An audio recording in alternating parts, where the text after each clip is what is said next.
The following podcast contains spoilers and words like piss, shit, and fuck. We watch TV. We watch TV. Hello, everybody, and welcome back to another amazing, incredible, spectacular episode of We Watched a Thing. Hope you're all going well. How you doing, Noosk? That was too much. It was not too much. Start again. This is what you need. You need some energy to open the show. I told What percentage was that last beer? The last one was only 4. The first one was 10. The second one was 8. That tasted like a fruit juice and had chunky floaty bits of yeast in it. Fucking delicious. How you doing, it was Noosk? fucking Thanks gross. for joining me once again. I'm good. Yeah, I just watched Mean Girls. You did. You did. It was lit, fam, as the kids say. That's right. This episode is extra special because not only is it a patron request, and we love all our patrons equally, but this one's very special because this comes from our patron raffle winner who doesn't usually get a choice of movies to pick.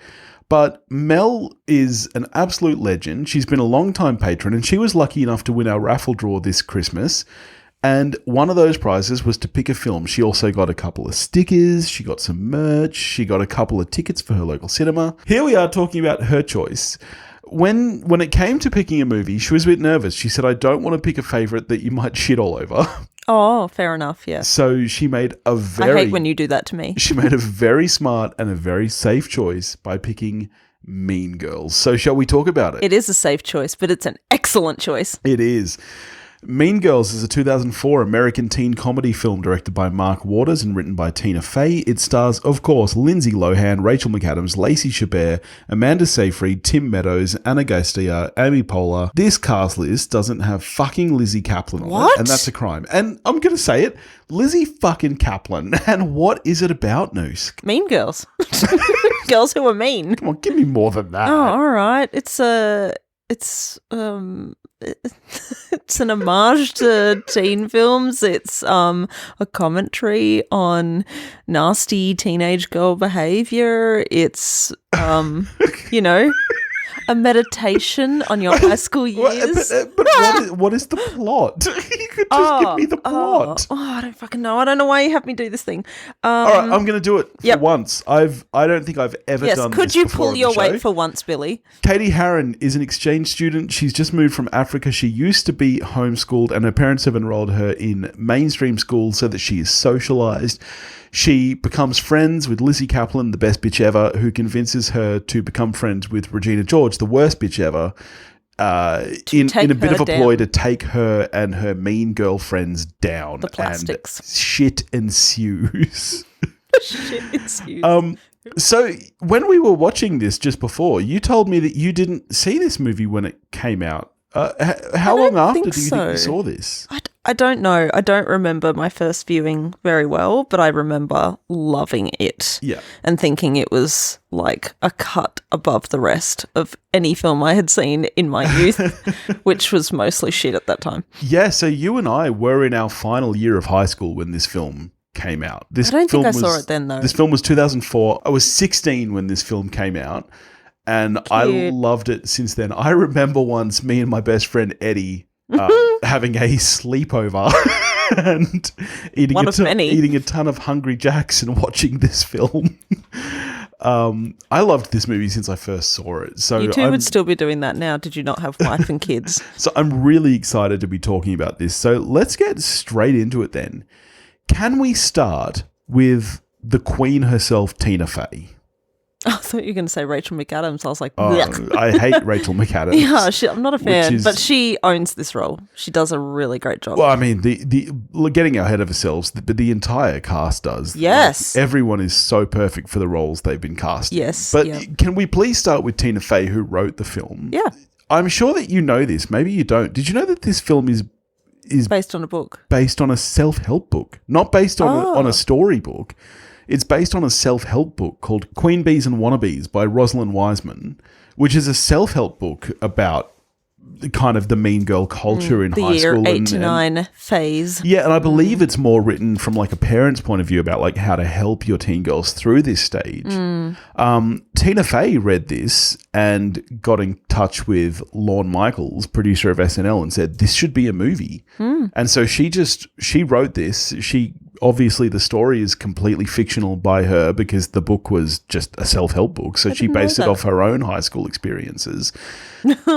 This is one of the sharpest screenplays ever written. I'm like, I don't care if you want me to put the BDBC on this, if you think this is a big call or if you think this is justified. It's justified. This is one of the best screenplays ever written. It is incredible. It sets out to do a job and it does it very, very well. It's just so funny, beat for beat. It's so true to life. Anyone can, especially any female, can look back at those year 8, year 9, or I don't know if what's that, sophomore or something for, I don't know, Americans, whatever. I don't know, 14 to 16, let's say that.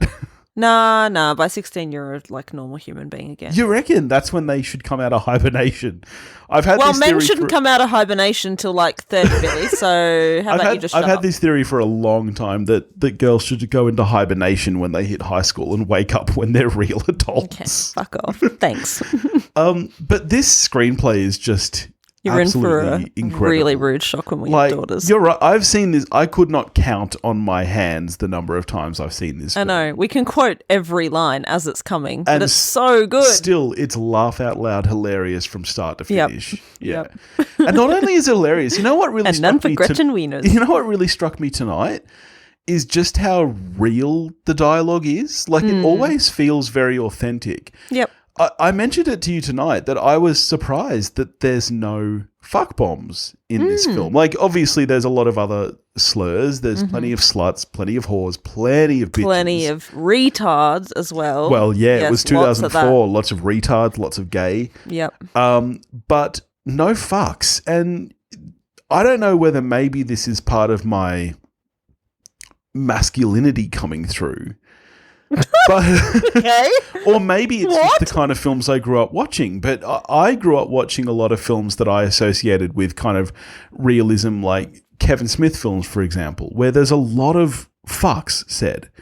And so there's this small part of me that always thinks that, and I mean, let's face it, you and I, like we're Aussie, maybe we talk differently, but we say fuck a lot. A lot. And I always think that that's how you get realism. Even our children have dropped F-bombs. Yeah, but this film, it's so real and so raw without a single swear in it. And that is a real skill, I think, on Tina Fey's behalf. Yep, that's true. Yep.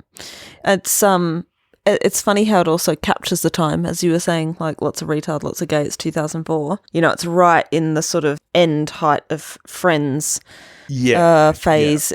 In the 2000s, like Paris Hilton, Lindsay Lohan, like they were the queen bees of Hollywood. Well, this was Rat Pack, and this must have been before Lindsay Lohan was a bit of a queen bee, right? Like this, I mean, in the late 90s, she was, you know, she's around our age. She was a child actor. You're talking The Parent Trap. And then I think Freaky Friday was the year before this. I feel like it was after this film that she became that real kind of actual mean girl. Fun story. I was reading that when she was brought in to audition for this film, it was for the Regina George role. And her agents actually said, no, we think the mean girl thing would damage her image. So that's why they went for Katie with it, which is so fascinating looking back now, because now that's kind of what she's known for, is that out all night clubbing. No, that's not what she's known for. No. Really? No, I think that was Paris Hilton at the time. Yeah, okay. And Lindsay Lohan was the sort of crack addict hanger-onerer. Like they're all just, you know, out doing coke together. Anyway, we've gotten way off track. What was the original question? I don't know. Anyway, yeah, it's also a bit of a time capsule, is what I was trying to get at. Definitely. Yeah. You know, and even that god awful fashion. What were any of us thinking? I know. Yuck. How hilarious is the scene where, as a bit of a gag, Janice cuts holes in Georgina's titties of her shirt, and then everyone else is doing the same because they think it's cool. It's like, oh my God, that would have happened in 2004. Yeah, for sure. Yeah. I'm pretty sure it did. Don't you remember? Oh, you don't. You're not a teenage girl. Am I not? Yeah, maybe a bit. Supre, where I remember Supre. all the, tweens and teens wanted to shop. Yeah, my crushes shopped there. Yuck. I'm so ashamed I ever shopped there. And it was funny because in my youth, Supre had been like a sort of middle-aged woman's store. Yeah, it was right. kind of like a bit And like... then they transitioned to sluts. Yeah, they transitioned hard into like total skank tops, as we would call them, like and if wear Suzanne started selling crotchless panties. It's like you're a middle-aged lady. No, because crotchless panties is a step too far. This was for young girls to feel. I don't like to use the word slutty, but slutty it was. Instead of cutouts on the breasts of the shirts, there was handprints. Yeah. You would buy it like that. I remember that. I remember, and the flames up the shirts, and the really short skirts. The amount of girls in high school who had like handprints on their arse of their jeans. Yep. And it's like, mate, come on. Don't do that. I know. And just so many low-riding jeans, low-riding skirts that are also short. It's like, oh. See, girls these days don't do that, I'm horrified I ever left the house like that. Was that literally just an early 2000s thing? Oh, yeah. Everything's gone back to like the 80s and the 70s now. It's all so now they've all got high rise. Anyway, what I really, really, truly love about this film is Tina Fey's character. I strive to be Tina Fey's character. Isn't that now, funny, though? Like as a fully functioning adult who teaches young girls. That's the thing, looking back on this. This film is now 17 years old. Ugh, don't say it. And we are now... At least, honestly, we're probably older than Tina Fey was in this film. No. But honestly, no. How old do you think she is now? 17 years ago? Oh, you're probably right. I reckon for sure we are. Hang on, let's do some quick maths here, my friends. And she's so cool in it. No, okay, so she was basically exactly our age. What's basically exactly mean? Well, so she's 51 now. So you minus 17 from that, you got what, 34? So that's how old I turned. That's how old you'll be this year, babe. So, that you're living in fear of. Cute. And that's one of those things that makes me so depressed. She was my age when she wrote this fucking genius film, and here I am doing nothing with my life. No offense to you and our kids. Or the people who are listening to your podcast. It's like when you watch Bo Burnham's Inside and he's whinging about turning 30 and you're like, mate, you're a fucking millionaire genius. I'm 4 years older than you and I've done absolutely dick all with my life. Stop complaining, you fucking twat. Yeah, well, I feel great about myself. But yeah, it's so funny that I've always loved her, and even when I saw this as a kid, I remember thinking she was hilarious, but now I really identify with her. You really appreciate it, yeah. Like, when she's talking about having multiple jobs and stuff, and all the kids are like, ew, that's gross and sad, you're like, mate, you wait till you grow up. And honestly, the economy is worse now than it was in 2004. You kids are going to have 10 jobs if you're lucky. And you'll never afford a house. Yeah. But she is so great in this film. I mean... I know obviously I've had too much to drink. I'm jumping around a lot here, but let's talk about the cast then. I mean, she's genius in that role. I can't imagine anybody else in that role. I can, for sure. Who else would you recast? Here's a question for you. Mean Girls is being remade this year, which honestly could happen. It's now a Broadway musical. For all we know, we'll get Mean Girls the musical, the movie. Like how there's High School Musical, the movie, the musical, the series, or something as it's called. It's really? It's ridiculous. It's got so many acronyms. Don't tell Elliot that. How would you recast this movie today? Because I think that this cast is stone cold perfect. I'm not a Rachel McAdams fan. I don't know who any of the kids like. I'd have to ask my students, actually. That would be a really interesting question. I assume someone like Tom Holland would have to play Aaron Samuels. Yeah, I could see that. Yeah, he's a bit of a babe. Or Timothée Chalamet. I could see him. Yep. He's a bit of a darling. Oh my God, stop talking. Who's the kind of underdog it girl right now? See, I don't know any of their names. I don't know who's... This is how old we are. You know who would play Tina Fey's role? Jennifer Lawrence. She's now old enough to play the teacher in one of these movies. True, possibly. Yeah. Yeah, maybe. And 3 years before this, it would have been Cameron Diaz. 3 years? 3 years before Mean Girls. Oh. Like in 99 would have No. been Cameron Diaz. No. Yeah. You're way off. Am I? What? No. Cameron Diaz was like, the California girl of Hollywood. No. Yeah, Someone you're right. to play Tina Fey's character has to Yeah, be dumb. the current... Oh, you know who it would be? Kate McKinnon. You're right, probably. Yeah, Now it would be has Kate to- McKinnon. It has to be like Yeah. or Adie Bryant. Adie Bryant would nail it. Yeah. Maybe Rebel Wilson. Yeah, definitely. Someone who's just, like sarcastically funny, Yeah. sort of floats over the current, like Gen Z head a bit. But honestly, there's not a bad performance in this film. We haven't even really spoken about Lindsay Lohan yet, or God forbid, Lacey Chabert, who is one of the most stunning women on the planet. Okay, well, But Lacey calm down. Chabert and Amanda Seyfried. Seyfried are so good in this film. They are hands down hilarious. He's your cousin. From memory, No, but he's my first cousin. from memory, this would have been the first time I'd seen Amanda Seyfried. And I've loved just about everything she's been in since. Lacey Chabert I was already madly in love with from Party of Five. Party of Five. and Lost in Space. Lost in Space. Oh. But she is hilarious in this film. And it must have been around the same time, or maybe Not Another Teen Movie was earlier, where she played the Jennifer Love Hewitt role. But they are so good in this movie. Yep, she's very unhinged.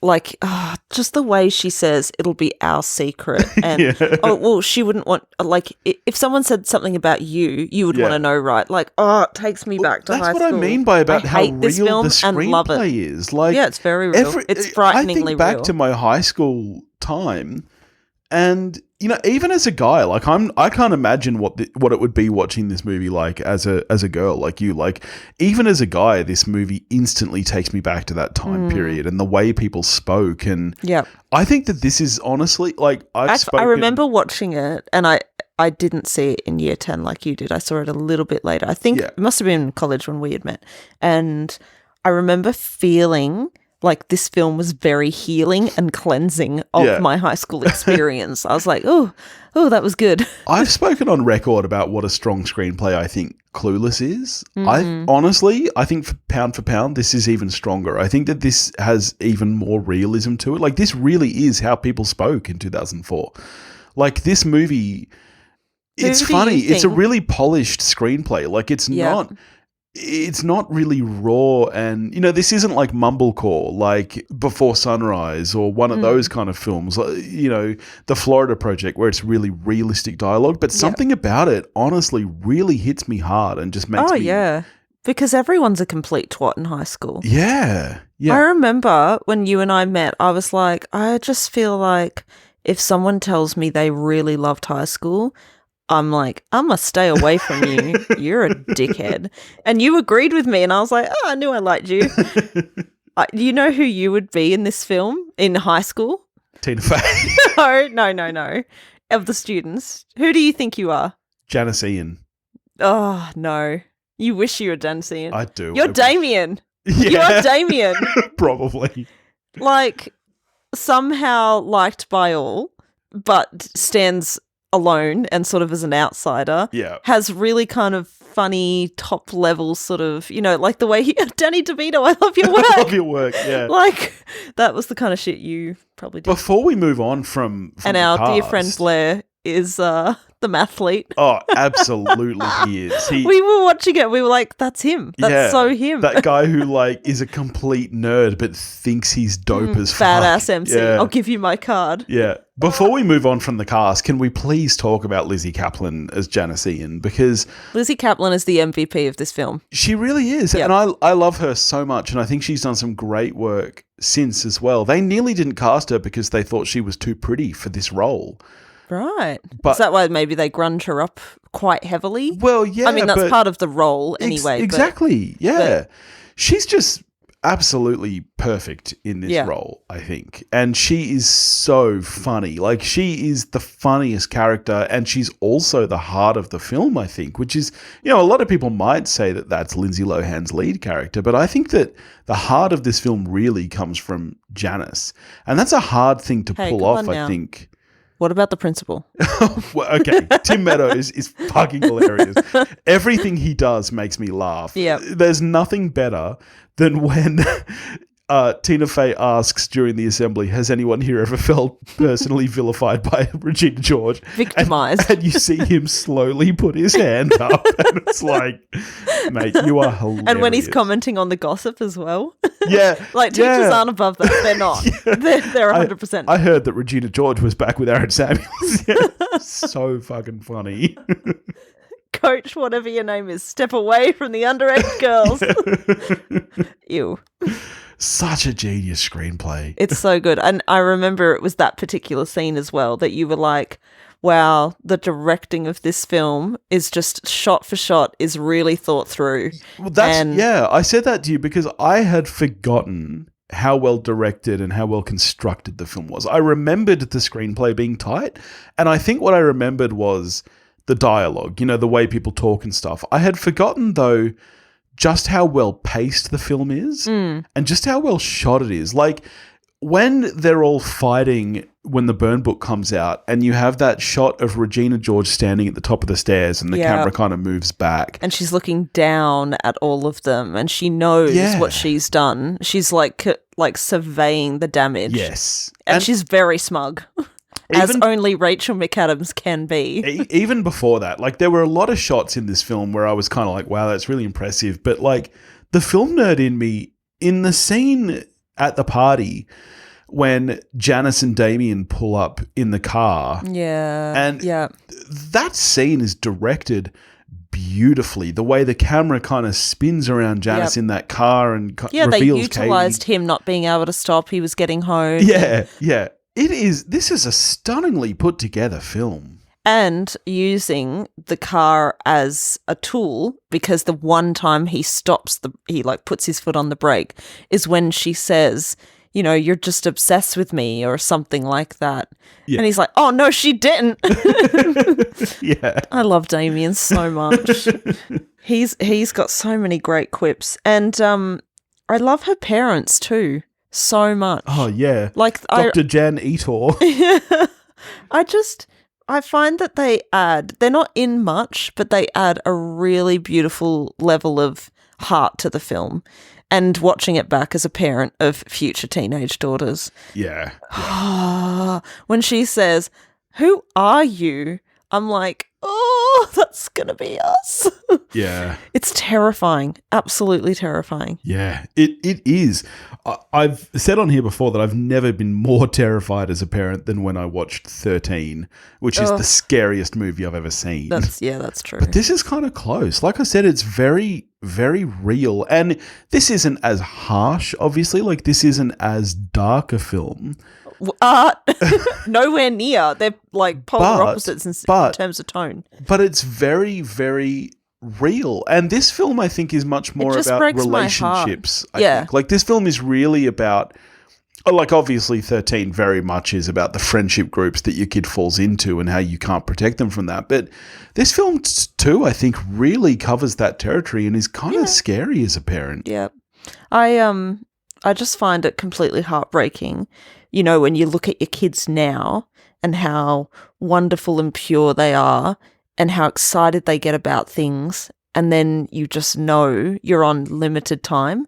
You're on borrowed time with them because soon they're not going to want to be like, read me Harry Potter. And they're going to not care what your opinion is, or, well, they're not going to seek it out, and they're also maybe going to do the opposite of it. And the real opinions that will matter most to them are their friends. And it's just like, oh, God, you're in for such a rough awakening because high school is hard. Yeah. It's so hard. Although I do genuinely feel that kids are kinder today than they were in our generation. I do as well, Dev. I mean, the world has changed. The world has completely changed. Different things aren't even acceptable. Like, kids don't say retard in today's day and age. Kids don't call each other gay, which we did back then. Yeah. Like, look at the whether you agree being with transphobic it or not, or homophobic or racist is not funny anymore. Yeah, it's not even like in the 2004s. We knew it wasn't appropriate, and it was still a joke. Yeah, and we were like, oh, I wouldn't actually treat someone But that now way, you know but I not would even to joke joke about it. about Yeah, it. now you Yeah. don't even joke about it. Like, So whether you there's agree hope. with it or not, look at the turnout and aggression towards J.K. Rowling for her comments. And it's like, this is from a generation who grew up reading what she said.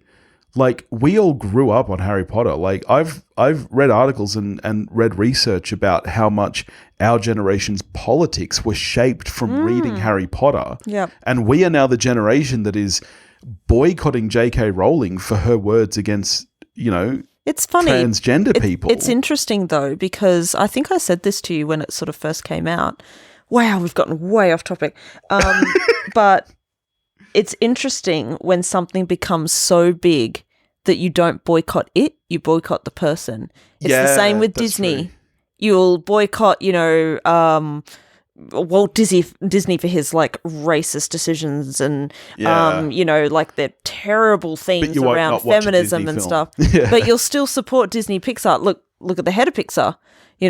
Turns out he was a fucking sex pest, but people still go see Pixar films and love Pixar films. That's and true. J.K. Rowling, Harry Potter is the same. Harry Potter It's much bigger will than not be her. tainted. People are just happy to let her go.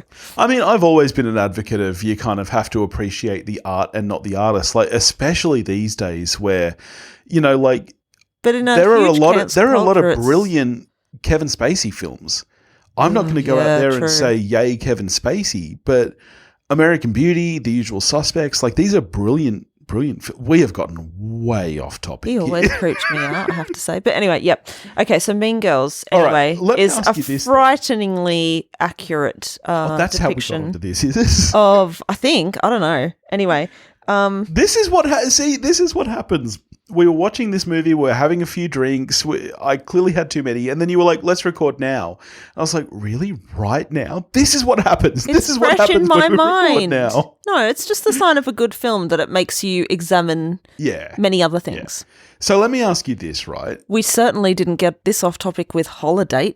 Let's not forget that train wreck of a dumpster fire episode. Let me ask you this, right? Because as I've said, I think that this screenplay is incredibly, incredibly strong. I'm going to read you the Oscar nominees for Best Adapted Screenplay this year. Sideways, which was the winner by Alexander Payne and Jim Taylor. Didn't see it. Before Sunset, I mean, great film. I have seen that now. Finding liked it. Neverland, $1 Million Baby, and The Motorcycle Diaries. Like, some of those are good movies, don't get me wrong, but honestly, This wasn't nominated. Well, I mean, let's face it, the Oscars have never really accepted That's comedy true. as an award-worthy genre, but I think that this is, honestly, the screenplay is so fucking sharp. Yeah. And I love Tina Fey. I've loved so much that she's done. Like, I'm a huge 30 Rock fan, but this is her best work and probably always will be. Yeah, it is her best work, yeah. And I love the way she approaches, of course it's a teen drama. You've got to have some romance in there. Yeah. But it's not oversaturated with that. I mean, yeah. You're right. It's about all of the relationships. And of course it's called Mean Girls. It's about the girls specifically. But like, it could easily very much turn into being all about Katie winning Aaron Samuels over. But that's just one small part of it. And they even do that in their breakdown. Yeah. They do that in their breakdown of how they're going to take her down. And it's just, that scene as well, frightening, where they're standing in front of the mirror and they're all criticizing parts of themselves. Yeah. And then they look to her like, why aren't you saying something? It just makes me so sad. That's the other thing that I think is really important to remember in the context of this film is, I think, and certainly my memory, is that this was one of the first teen films really addressed at a teenage girl audience rather than boys, and really not as a raunch fest. So teen films started in the 70s with films like Animal House. They went away for a long time, and then American Pie in 99 really brought about a resurgence. but that was a very male-focused film. But they all are. Even when they focus on, there's always the female lead and she's the end goal. Yeah. She's end game. Yeah. But it's always like, it's just fucking dripping in patriarchy. So it fucking pisses me off. At this period of time, that's what we were getting. Like American Pie had just brought about that resurgence. We had films like, I'm trying to remember the names of them, Tomcats, Van Wilder, I think, was around this time. Like lots of, films about males going to parties and trying to get laid was... And even this She's film, All That. And She's All That. Yeah, perfect example. That was around 2001, I think. And then we get this film, which really sees it from the female point of view. This really flips its head on it. Like, there's basically one male in the film and he's kind of the romantic object that they're fighting over. But it's not done in the same way. It's completely But them fighting flipped. over him is just one small exactly, part of it. yeah. It's so great. It's just genius. And it brought about this whole change that, we wouldn't have films like... it's funny. I know that when Booksmart came out last year, a lot of people was like, oh, it's like the female Superbad. I don't... Like, you can say all you want about Superbad. I don't think we would have that film if it weren't for films like Mean Girls before it. That's interesting. That's interesting to think about. I love Tina Fey when she takes over the sort of attitude adjustment that the principal is like, it's funny. It's bizarre that earlier today I watched Inside Out with our youngest, and there's that really funny scene where they're at the dinner table together and the mum is getting like lots of sass and attitude from Riley, the main character, and she's looking to the dad, and the dad brains, like all the feelings in the dad brain step in, and they're like, oh, putting the foot down. Yeah. Oh, thank God, that could have been a disaster. And it cuts back to the mum's head and it's like, oh, that was a disaster. And it's funny. It's exactly that. He takes over, he's principal, and then he's like, oh, I'm out. I actually don't know how to handle this. Yeah. It pisses me off, of course, because it's in relation to a girl talking about menstruation. And, like, fucking get over it, mate. You're a principal of both. I can't help it if I have a heavy flow and a wide-set vagina. And you can't help that, okay? Like, that's just a thing people deal with. That girl's a superhero. But, yeah, like, it's a bit annoying that he backs out at that moment in relation to that one specific thing. But I love then... like how differently Tina Fey approaches it. Yeah. Raise your hand if you've been victimized. Raise your hand if you've said something about someone else. Like, it's just like it was really quite ahead of its time for 2004. Well, it's that real female point of view, which, as I was saying, was just not really but not even that. Then. It's not even. I mean, yes, it centers on the female's point of view and the female characters, but I mean. The novel concept of women treating other women kindly.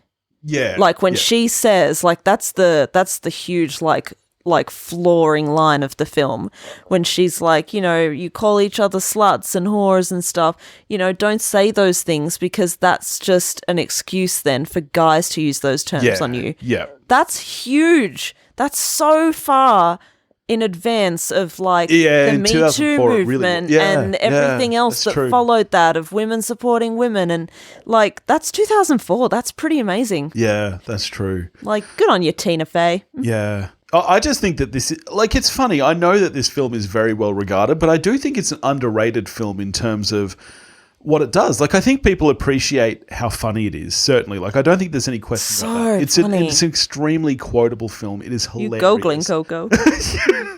Well, we still say that. I could sit here for a full half-hour episode and just quote this movie. I know. And laugh about how funny this movie is. How often do we say, like, and it came from Beth doing it, but we do it all the time, when Alexa pipes up and she's nobody asked her. Yeah, and we all say she doesn't even go here. Yeah. Like, there's so many things that you just use now in your normal life from that film. Yeah, but I genuinely do think that this film does so much more than that, and in that level it is underappreciated for just how smart this film is. Yeah. So how are you scoring this? Oh, so you revealed very early on while watching the film. Almost straight away I said to you, this is a 10. It's this a is 10. a 10. Like, it's so good, blah, blah, blah, while we were watching it. And I'm really struggling to find ways to fault it. yes, of course, there are some things that absolutely date it. The constant use of the word retard and gay and, this and that and the other. But you watch a movie for the context of its time. You're not going to watch a movie from the 50s and give it a lower score because of how they treat women in the film, I think. Yeah. You have to view it through the lens of when it was made. I mean, you can certainly think, I would change that. That dates it. That doesn't hold up. It's a little problematic here and there. But it's a little bit of a time capsule. Yeah. And for all the good that it does, I'm happy to kind of oversee here and there some inappropriate, not PC language. So I think I would tend to. Yeah. I literally can't come up with a fault for this film. And, okay, look, is it The Godfather, for example? Is it Taxi Driver? Is it any of those other films that I've rated a 10? Is it Eternal Sunshine of the Spotless Mind or Being John Malkovich? No, it's not doing as much. Oh, did you give that a 10, did you? Absolutely. I didn't listen. That hasn't come out yet. Oh, okay. It's not doing as much as those films. But for what this film is trying to achieve, and this is something I've always said on this show, is that you have to think about what is this film trying to do and is it meeting those goals? This film smashes it out of the park. It does everything it's trying to achieve and more. And it's hilarious from start to finish. It's clever. It's a teen drama that is funny and thought-provoking. Yeah. And tick, tick. There. Done. Absolutely. 10 out of 10. Nailed it. Thank you, Mel, for making us watch this. Yeah, thank you. Thank you for your patronage. Thank you. And I loved watching this. It was awesome. It's always so nice when you sit down to watch a film knowing you're going to have a great time and then you still come away going, yeah, that still holds up. Yeah. Like, what a gift. Thanks, Mel. Yeah, absolutely. All right, next week, I will actually have Beth on the show. It's her first episode, I think, since Titanic, since our 100th episode. So it's been like 225 since we've had Beth on. Oh, come on, Beth. Because Get you know your shit what? Together. Roland Emmerich has a new disaster movie coming out called Moonfall. And this is where Beth shines. Well, I don't think Beth's ever done a disaster flick with me on the show before. So that's what we'll be checking out next week. Do I expect it to be good? Absolutely not. Do I expect it to be a fun time? You bet I do. And then the week after that, I'll have my good friend Julio from the Contrarians back on the show talking about The French Dispatch, which... a new release, but another patron request, which I've been keen to watch anyway. So looking forward to that. Is it actually French? No, it's Wes Anderson. I'm less excited. Good on Julio. Nothing that you want to plug, Noosk? Nothing you want to tell the people where to find you or any of that stuff? No, ew. No. It's bad enough that, one of our friends said the other day, oh, I listened to your episode, and I was like, oh my God.